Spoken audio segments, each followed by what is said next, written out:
Welcome back to Shifting Veils. I'm Michelle, your dame of dark confessions. And I'm Isaiah, your phantom interrogator. We love the unexplained, possibly paranormal, and extraordinarily strange. And if you do as well, we would love for you to give us a like, follow, or subscribe so more people like you can find us. On a secluded farm about 30 minutes from Clarksville, in Adams, Tennessee, lies the Bell family farm and the Bell Witch Cave, one of the most documented cases of a haunting in American history. Most people have heard the story of the Bell Witch. Not only is it the most widely documented paranormal event, the case of the Bell Witch is also the only time a death has been officially attributed to a supernatural entity. The site of the haunting on the Bell Farm is also considered to be one of the most haunted places in America, even today. In the year 1817, when the land still whispered with the breath of the old world and the bones of the forest had not yet been tamed by plow or prayer, a shadow stirred in the red clay hills of Adams, Tennessee. The Bell family, John, his wife, Lucy, and their children, had lived quietly on their farm for over a decade. Their days marked by the rhythm of harvests and hymns, but something else had taken root in the soil, something that did not sleep. It began with sounds, not the kind that wind makes, nor the creak of settling timbers. These were deliberate thumps behind the walls, groans that echoed through the rafters, scratching at the windows like claws on glass. The Bells, God-fearing and practical, dismissed them at first. Old houses made noise. The woods were full of creatures, but the sounds grew bolder, closer. They came at night when the fire was low and the children were tucked in. Then came the touch. I just I wanted to say so bad, but I didn't want to interrupt you. But since you kind of laughed, I'm gonna take that as my entry. How people just ignore stuff and expect it to go away. It's always funny to me. Yeah. Yeah, no, if you want to interrupt, go ahead. That's fine. But the way that's worded. Then came the touch. Then I'm came sorry. the touch. I feel like I should say it more seductively. Then came the touch. That's just how I write, man. Your writing is very interfering with the way my brain works, so. Okay, well, I'm sorry. All right. Then came the touch. Invisible. Cheese touch? That was a funny movie. Okay, go on. Then came the touch. You had to say it again. I need to because we keep interrupting it. I'll just keep going. Invisible hands reached into the dark. Children were yanked from their beds, slapped by unseen forces. Betsy Bell, the youngest daughter, bore the brunt of it. Pinched, bruised, her hair pulled by fingers no one could see. Her cries filled the night, and her father, John Bell, could do nothing but watch as his household unraveled. The entity, whatever it was, began to speak. Its voice was coarse, mocking, and cruel. It cursed John Bell with venom, calling him names no neighbor would dare utter. It knew things it should not know. It mimicked voices. It sang hymns. It laughed when the family prayed, and always it returned to Betsy, tormenting her with threats and whispers, driving her to the edge of despair. Ministers, skeptics, and they heard it too. Voices in the air, knocks that answered questions, lights that floated through the trees like will-o'-the-wisps, strange animals, half dog, half something else, seen at the edge of the fields. The Bell Witch, they began to call it, though no one knew what it truly was, a spirit, a curse, a revenant from some ancient wrong. Years passed. The Bell family endured, but John Bell began to wither. His face grew pale, his limbs weak. He complained of a pressure in his throat, a burning in his stomach. One morning he was found unresponsive, a vial of black liquid nearby. The voice returned, triumphant, and claimed the deed as its own. I gave old Jack a dose, it said. He'll never get up again. Old Jack. John Bell died in 1820. At his funeral, the voice sang a mocking dirge, loud enough for all to hear. And then, as suddenly as it had come, the witch was gone. But not for good. To this day, the Bell Witch lingers in the folklore of Tennessee. Some say she still walks the woods near the old Bell farm. Others claim to hear her voice in the wind, or see her eyes in the flicker of distant lights. The story has never faded, because it was never just a story. Too many heard her, too many saw, too many believed. That is the true terror of the Bell Witch. Not the slaps or the poison, not even the death of John Bell. It is the echo that remains, the way the tale refuses to die, the way it slips into the bones of the land and waits, patient, for someone to listen. And so the tale was told, passed not only through whispers in the dark and fireside retellings, but etched into the pages of a singular haunting account. The Bell Witch did not vanish into folklore alone. Her story was written. The primary record of the events that plagued the Bell family comes from a manuscript titled Our Family Trouble, The Story of the Bell Witch of Tennessee. It's not a novel, nor a myth spun by strangers. It is a family's reckoning, penned by Richard Williams Bell, the youngest son of John Bell. Richard was only 6 years old when the witch first stirred in the walls of their home near Adams, Tennessee. He grew up in the shadow of the haunting, and decades later, he gave it a voice. His manuscript was entrusted to Martin Van Buren Ingram, a journalist from Clarksville, Tennessee, who published the account in 1894. Ingram's retelling preserved Richard's words, framing them within the broader lore that had already begun to take root across the region. But it was Richard's testimony, quiet, personal, and chilling, that gave the Bell Witch her most enduring form. This is what makes the Bell Witch legend so unsettling. It's not merely a campfire tale or a local superstition. It's a documented haunting, passed from witness to writer, from child to chronicler. Chronicler? Chronicler? I don't know if I'm doing that word right. The chronic. The chronic. It carries the weight of memory, the echo of lived experience, and whether one believes in spirits or not, the record remains, waiting like the witch herself to be read again. I want to stop right there before I go on, because the point was made that Williams was six years old Mm-hmm. whenever all that stuff started.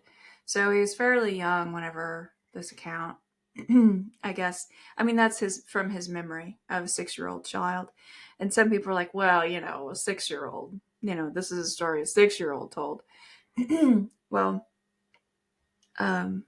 kids hear things and kids see things, and they pay attention to much more than I think as we grow older adults give them credit for.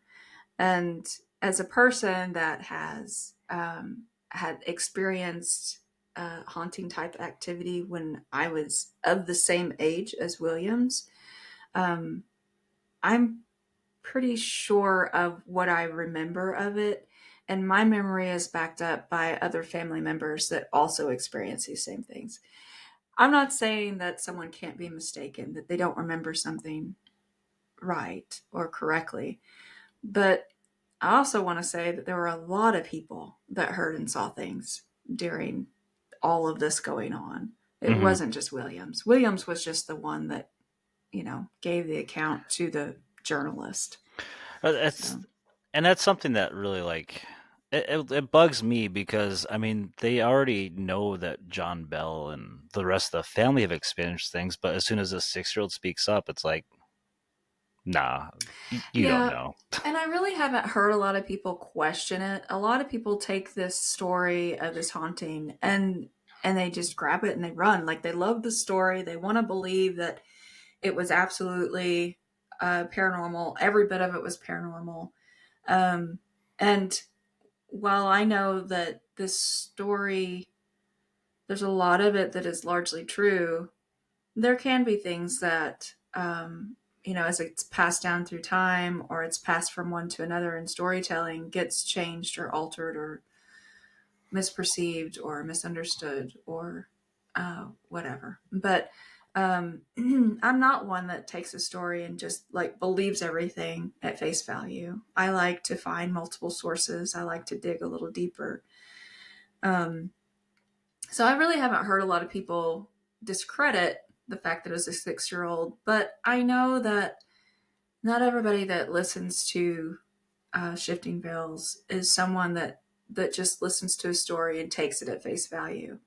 There Right. are people that will question, and that's fine. I mean, you absolutely should question everything, but before you just completely can the idea of a 6-year old's account, you were 6 years old one time, and I'm sure that there's things that you remember, whether they're paranormal or it's just something that happened in your life at 6 years old. I'm pretty sure that you cling to that memory as though as you remember it, that that's Hmm. exactly how it happened.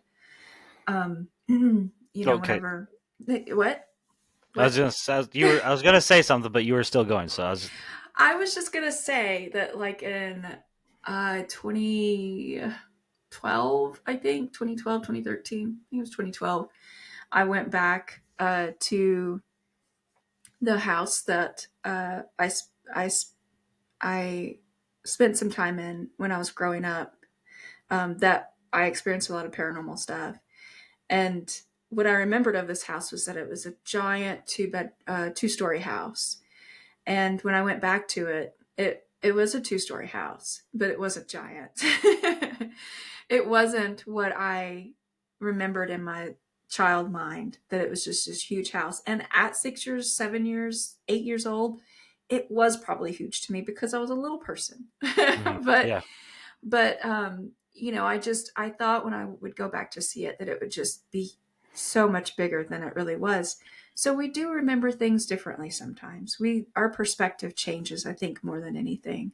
Yeah. But yeah, anyway, go ahead. What you were Well, gonna say. I was just gonna say that as far as like when listeners listen to this show, like to our podcast, they should know by now that even though we do believe in magic, we do our crafts and stuff like that, and we believe in the paranormal, we are still healthy skeptics. We do still want to like sit there and try and figure out and see things for what we want to see them or what we should see them at for, right? Right. Second of all, I think it's a little more difficult for people to want to believe a 6-year old anyways. And this is just me playing devil's advocate, I think. Because when it comes to like younger children like that, yes, they are closer and more able to see through the veil or perceive things that want to exit the veil and such. But at the same time, we already know that children at a younger age have like that imagination. They have the Yeah, imagination to run and go. for sure. And so things, especially when you, and we all remember this as younger kids, is when we get something going in our brains, we definitely run with it. If we hear a rumor or a detail of something, I mean, you hear your parents tell you, "Well, there's don't let the monster under your bed get you," and they don't structure anything. They Mhm. just say the monster under your bed, but we created the monster under our bed for sure. So it's easy to like want to say it's a 6-year old. They've got an imagination, but at the same time, 100% listen to them because if they're recounting the same story detail for detail, I mean there might be some legitimacy to it, you know. Right. So I don't know. And another thing, if you're gonna tell your kid there's a monster, don't let the monster under your bed get you. Well, you're their parent. Of course, they're gonna believe there's a monster under the bed. Yeah, Why would you lie to them? yeah. That child of yours does see you, and I hate to use the term, but they see you as their god, Yeah. their golden entity, the What person you that's. say is gospel. Yep, they see Yeah. you as the thing that's going to be able to Mhm. protect them from absolutely everything. So Right. yeah. So I want to introduce Dr. Elisa Mann's work in the case of the Bell Witch haunting. She enters the story like a steadier light among the flicker and rumor, a modern investigator trained in biochemistry and toxicology who read the Bell Witch affair not as folklore alone, but as a medical mystery with material traces. Her research centers on a single troubling object, the small vial recovered from the Bell medicine cabinet at the time of John Bell's final illness, a vial whose contents followed a trail of death and strange signs through the household. The vial's liquid was not a tincture of common herbs. When a cat in the Bell household was given the liquid, the animal died quickly. As John Bell wasted away, witnesses described a garlic like scent on his breath and a progressive difficulty swallowing that left him choking on his own words. Is it too many breadsticks? the, Sorry. those symptoms reported by his son Richard Williams Bell read less like the ravings of superstition and more like a record of physiological collapse. Dr. Mann framed those symptoms with clinical language like dysphagia, the discomfort and danger of swallowing, paired with the unusual odor on the breath that suggested chemical exposure rather than natural disease. She pointed to the household detail that anyone in 1817 might have found in a cupboard or a barn arsenic, sold openly as rat poison and used in many household applications, and asked whether an ordinary available toxin might explain in the extraordinary claims. The most theatrical piece of testimony from the family takes place at the hearth, when, according to the accounts, the vial was flung into the Bell fireplace. Witnesses reported a sudden blue flame bursting up the chimney.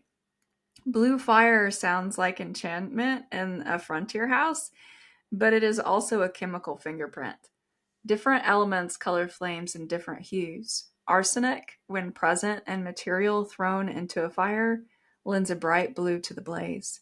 The blue chimney became a bridge between the family's terror and a testable earthly explanation. The Bell Witch haunting reportedly ceased shortly after John Bell's death in December 1820.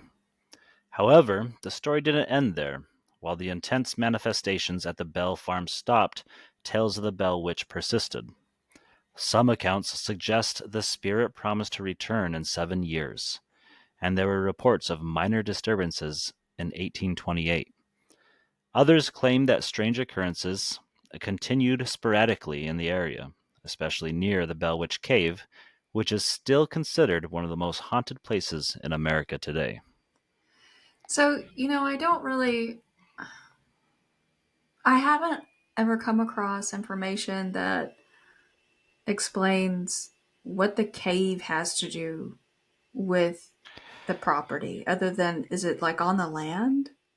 Yeah, no, um, I remember when we first talked about this subject, we talked about how when it comes to the tourists that Mm-hmm. happen, the tourist traps Yeah, and there's stuff like that tours there, of that cave. there's a cave, but Mm-hmm. when we dived into the story, there was nothing that really related to the cave. Yeah. So I don't know what the presence of the cave means. And see, this is where I start to fall into thinking that it is a legend, a story that has been turned into a money making scheme. Mhm. Yeah. I don't know that there's much else going on in the area of the Bell property, other than the Bell Witch. I know there's roadside signs exploiting the fact that there's a haunted cave. People today still can participate in the story of the Bell Witch by going to the cave, and I think the property as well, but I don't think there's much left of the property. See, I think this is one of those locations where if you're a skeptic and you're looking for something to happen to you, don't go here. I um, mean, I'm not, I'm not saying that like nothing I, happened. I just feel like less maybe happened than what's being said. right. Well, that's what I mean is like there. I'm sure something did happen. I think there were things that were happening, But I think with the amount of tales between then and now, the sightings, the things that happened to people, the cave.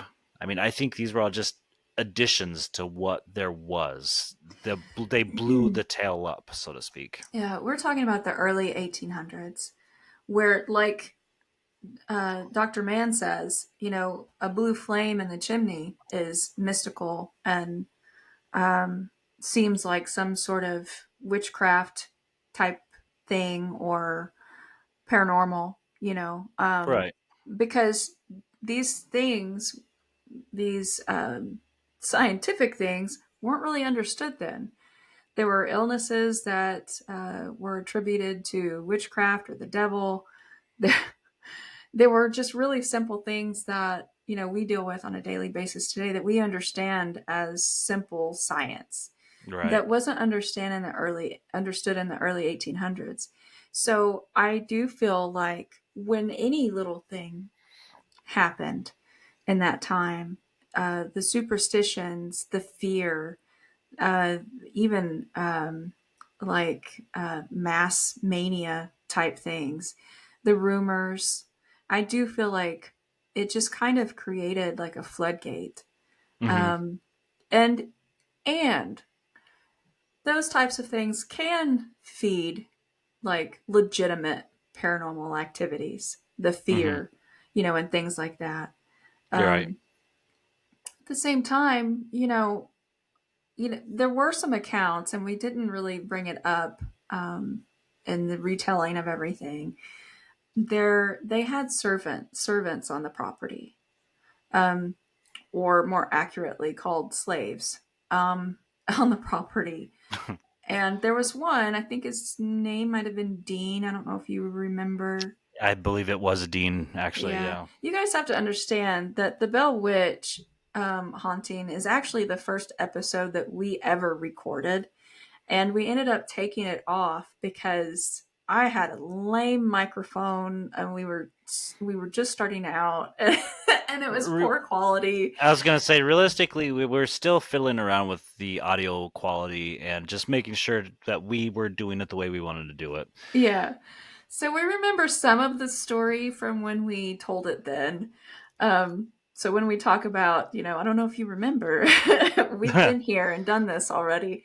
But we wanted to redo it. We wanted to redo it better for all of our listeners. But I do think that servant's name was Dean.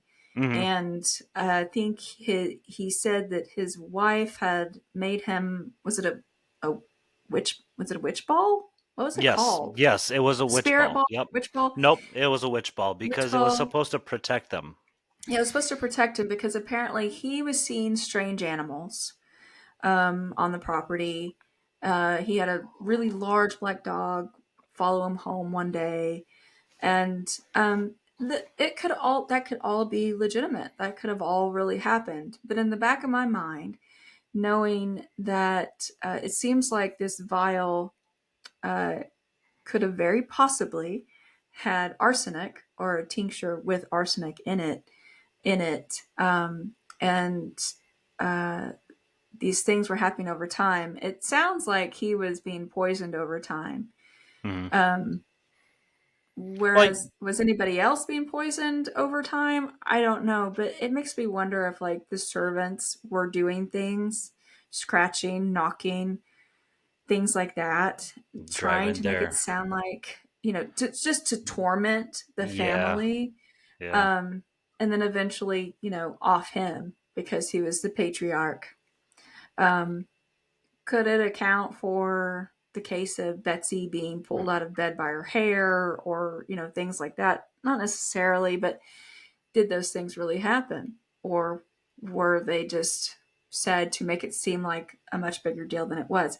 There's just a lot of things to consider. And poisoning by servants is definitely one. And Right. if they weren't being treated properly, it makes sense. I'm not sitting here trying to point a finger at anybody, Hmm. saying that they were just, bad people on the farm and they murdered them. But, or it could have been a family member that Yeah, did it. 100%. There's the claim had to say start somewhere where it's the Uh spouse. huh. Yeah. Um, but no, when it comes to the tincture and the arsenic, it does make me wonder if, because I mean, obviously there's craft going on back then. Oh The yeah, for sure. Dean's wife made a witch ball. I mean, Uh huh. that you don't just go about making talismans because you're like, hey, I heard about this in like some town over or something. I mean, they Right. knew how to do this. So Right. it does make me wonder if the tincture was just made incorrectly, or also makes me wonder because back in the day, they used to think that things that were more dangerous for us could help knock something out of us, so to speak. So I don't know if like they thought a tincture with arsenic was going to help fix this guy up. I mean, we used to put that there used to be leeches used to like suck. I mean, it still is It's still sometimes done. depending on Yeah. the situation. Leeches, maggots. Leeches used to, yeah. Well, maggots eats away necrosis. So, Yeah, it's all the same. but yeah, I mean, realistic. I mean, we're using different things to do different things. So I don't Right. know. It was just a thought. Yeah, I don't know. I would really like to know, like at the basis of it all, what like divided, Hmm. the chaff from the wheat, and just know for certain exactly what went on. But Was the Bell family the one that had the neighbors like come and stay the night, or I think they did. They was that the had lots second of story that we did? visitors. Are you talking about Greenbrier? Was that Green? No, it wasn't Greenbrier. It No, was this one. It was the it was Bell this Witch. one. Yeah, They had neighbors come and stay overnight for a few nights to experience what they were experiencing at yeah. some point The too. family claims also that Andrew Jackson was good friends with John Oh Bell, yeah, yeah. and that he had come to visit, and he didn't. He experienced some stuff. I don't know if he actually did. I mean, these are Well, just claims by the family. on his way to visit the family, the witch visited him too on his trip to the to the Bell family. Yeah, Stopped him and told him not to come or something like that. I can't remember exactly. yeah, yeah. I don't know. I don't know if he actually did, But yeah, but the it sells the story. yeah. Yeah, you get somebody like John Adams in there in the story, then yeah, it's gonna add a bit John more to it. Adams or Andrew Jackson. Andrew Jackson is what I meant. Look, they Wrong both guy. wear wigs, okay? Right, right. Um, so we close the lantern lit chapter of the Bell Witch Haunting, a tale that refuses to settle into dust or silence. From the first thumps in the walls to the final blue flame in the chimney, the story of John Bell and his family has endured for over 2 centuries, not just as folklore, but as a living mystery that continues to ripple through Tennessee soil and American imagination. We've walked through the creaking corridors of the Bell home, listened to the phantom voice that was so accurately voice acted by Isaiah. Oh, John Boy. Phantom voice that mocked and cursed, and watched as Betsy Bell was pulled into a nightmare that no one could fully explain. We've traced the haunting through the eyes of Richard Williams Bell, a child who grew up in the shadow of something unseen, and who later gave that shadow a name and a narrative. And then we turned to science. Dr. Elisa Mann's investigation reframes the haunting through the lens of toxicology and biochemistry. Her research into the mysterious vial found in the Bell medicine cabinet, its deadly effect on the family cat, the garlic scent on John Bell's breath, the blue flame that burst from the hearth, it all offers a chilling possibility that the Bell Witch may not have been a ghost at all, but a poison.